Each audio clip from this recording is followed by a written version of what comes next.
Bueno, después lo vamos a leer porque están muy buenas estas historias clínicas.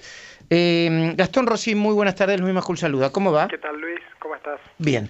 El INDEC dice, si no me equivoco, voy a tomar los datos, que el porcentaje de desocupación que marcan las estadísticas oficiales llegaría al 7,5%, en un dato de estabilidad, a mi entender, muy sospechosa. Y algunas consultoras privadas dicen que llegaría al 9,4%. ¿Me lo explica, por favor, o me lo explicás, mejor dicho?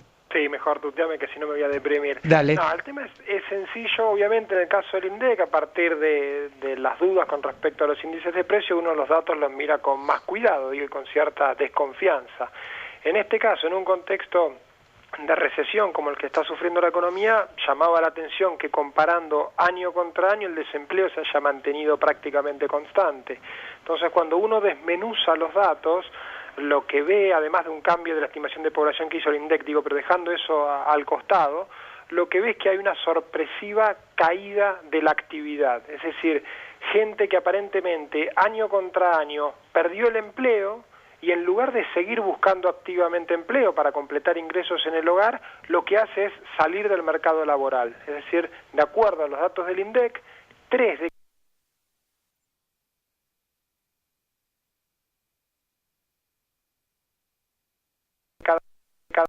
cada 4 personas que en el último año se quedaron sin empleo, salieron del mercado laboral.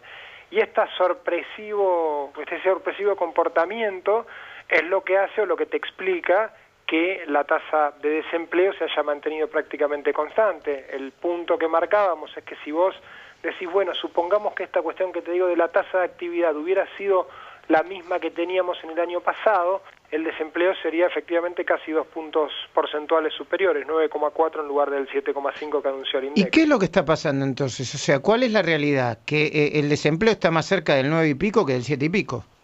Y la verdad que si uno obviamente siempre sería preferible que el INDEC dé los datos correctos, pero cuando uno lo contrasta con la evolución de la actividad, hay otros datos de fuentes también oficiales que tienen que ver, por ejemplo, con el FIPA, es decir, los empleados, no del total de los trabajadores, sino en particular los empleados formales, y ahí en el primer trimestre se reconoce caída, 12.000 empleos en el caso de la industria, 14.000 en el caso del agro, 5.000 en la construcción, 9.000 en inmobiliarios, es decir, hay un contexto en el cual, desde lo que es razonable esperar en un contexto recesivo, es que el mercado laboral empiece a mostrar complicaciones, por eso las dudas con respecto al dato oficial del INDEC.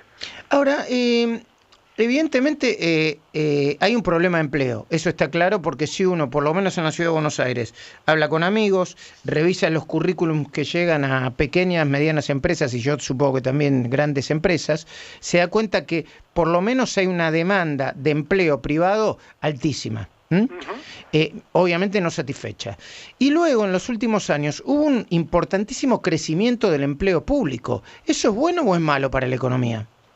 Mirá, lo primero que hay que preguntarse es cómo se financia ese aumento del gasto público, digo, mirándolo en el agregado. Obviamente, en términos del mercado laboral, hay gente que consigue trabajo en el sector público, entonces el sector público lo que hace es compensar parcialmente los problemas que viene mostrando el sector privado. De hecho, si comparás contra el 2009, contra finales del 2008, vos en 5 años tenés que el empleo público te creció 25%, mientras que el empleo privado te creció apenas 7%. Es decir, la tasa de crecimiento del empleo público triplicó a la del sector privado. El problema es que el empleo público es el 20% del total de los empleados, entonces no te alcanza a compensar con lo que perdés en el sector privado. Esto estrictamente en lo que hace al mercado laboral. Cuando vos pensás, bueno, ¿cuál es la productividad de ese empleo en el sector público y cómo se está financiando? Porque el gobierno financia ese aumento del gasto cada vez con más emisión monetaria y con más inflación. Bueno, el equilibrio en términos del costo-beneficio de ese aumento del empleo público obviamente no te alcanza para compensar los problemas que te genera. Yo escribí en El Cronista una nota publicada hoy, escribo todos los lunes allí, que es una pregunta en realidad, el título no es una afirmación. Vamos a chocar, y está basado en datos de la economía y en algunas circunstancias que son experiencia propia, porque yo soy un señor mayor que ya pasé los 50 años. Esa idea de que cada 10 años pasa algo, más o menos, pasa algo raro. Por ejemplo, se repiten las mismas notas. Ayer una nota en La Nación diciendo, che, hay 3 empresas que a pesar de la crisis le va más o menos bien. 3 empresas, contada con la mano. O 4. Una era Toyota, otra eran, bueno, todos con vínculos con el mundo. Otra de las cosas que pasan es que va cayendo el consumo por goteo, pero va cayendo el consumo fuerte. Y a pesar de que cae el consumo, la inflación crece cada vez más. Yo no digo que estamos, o que podemos chocar, o que podemos estar cerca de lo que pasó en 2001, pero no hay una especie de crisis que está llegando por goteo. Si uno mira el mercado cambiario, la inflación, la caída de la actividad, los cierres de restaurantes, etcétera, etcétera. Sí, mira, yo creo que hay que separar. En Argentina hablar de crisis en el imaginario colectivo es una mega crisis, el 91, la hiperinflación, digo, episodios traumáticos que tuvieron ramificaciones en el sector bancario, cambiario, inflacionario, actividad, digamos, es una mega crisis.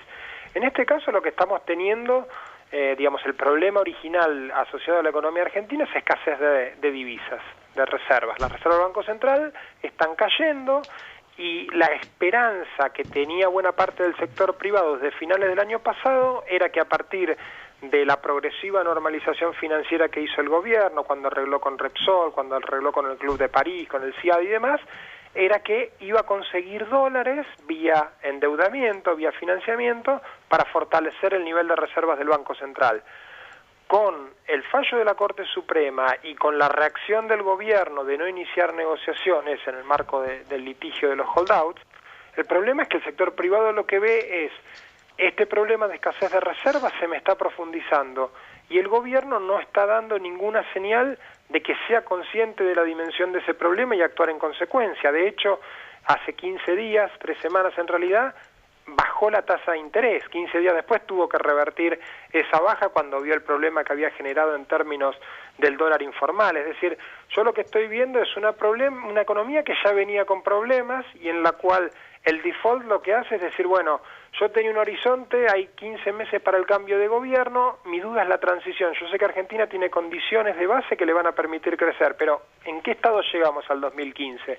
Bueno, esa expectativa previa que estaba asociada al ingreso de dólares se abortó, digamos, con el fallo de la Corte Suprema. Ahora lo que queda es cómo administra el gobierno este periodo hasta fines del 2015, y ahí sí, obviamente, a partir de las últimas decisiones del gobierno, digo, si uno mira la dinámica del gasto público, del financiamiento vía emisión, de la política en términos de tasa de interés, no se puede descartar que haya nuevas turbulencias cambiarias.